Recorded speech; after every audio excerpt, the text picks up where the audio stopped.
Thank you, Mr. Chairman. I have been to the border, and I have absolutely not seen any indication of a deficit of empathy. In fact, just the opposite is what I have seen over and over and over, and I'm returning back to the border at the end of next week.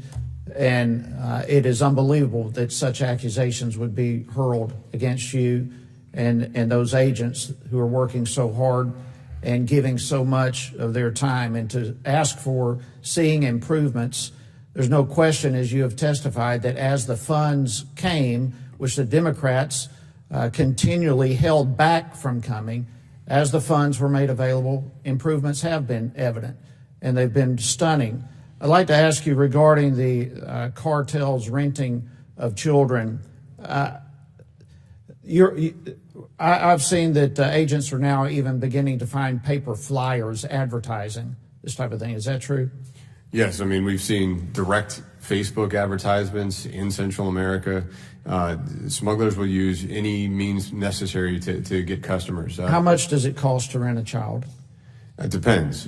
We've had indications in Homeland Security investigation efforts and Border Patrol agents doing good intelligence interviews that it could cost anywhere from a few hundred, or even in some cases less than $100, up to $1,000 or more.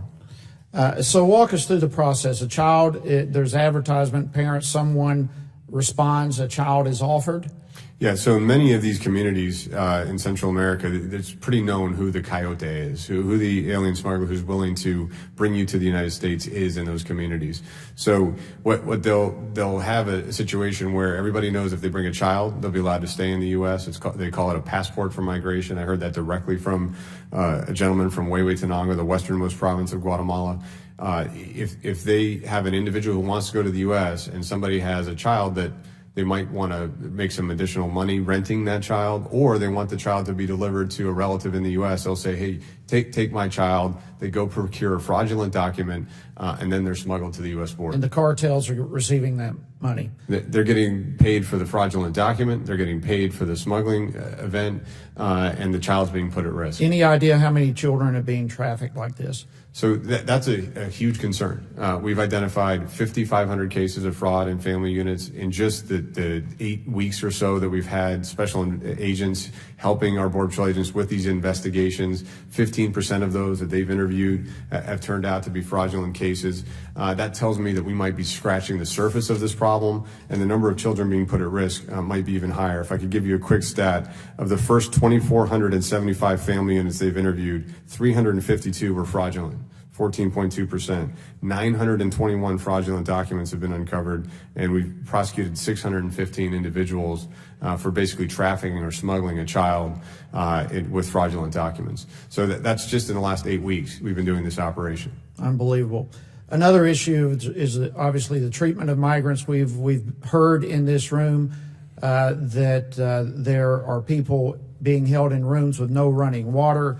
We heard several days ago that people are being forced to drink from toilets, whereas the regional Border Patrol Chief Border Agent Aaron Hull, has disputed these allegations and have said they're absolutely not accurate, that no one is forced to drink from toilets, noting that cells either have water fountains or 5-gallon jugs of water.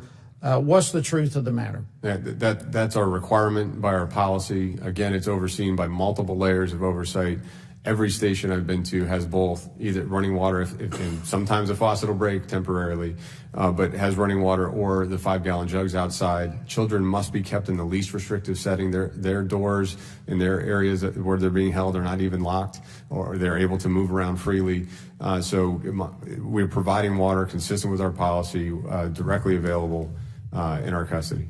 Maintaining border agents has got to be, in recruiting them, there's got to be a serious problem. I know you're working on it. There's about 7,000 fewer than needed, as I understand it. Does it help when some elected officials refer and liken our agents with Nazis and claim that the agency is running concentration camps? Yeah, I talked about in my opening how unproductive and unacceptable demonizing law enforcement professionals who are they chose a career protecting others is. It does not help. We are turning the corner on our recruiting due to about 36 process changes we made over the last several years at CBP. We hired more agents, net agents last year than we started the year with, and we're going to do that again even with the shutdown. So we're making some progress, but it is a challenge in this media and political environment. Thank you, Mr. Secretary. I'll yield back. Thank you very much. As we go to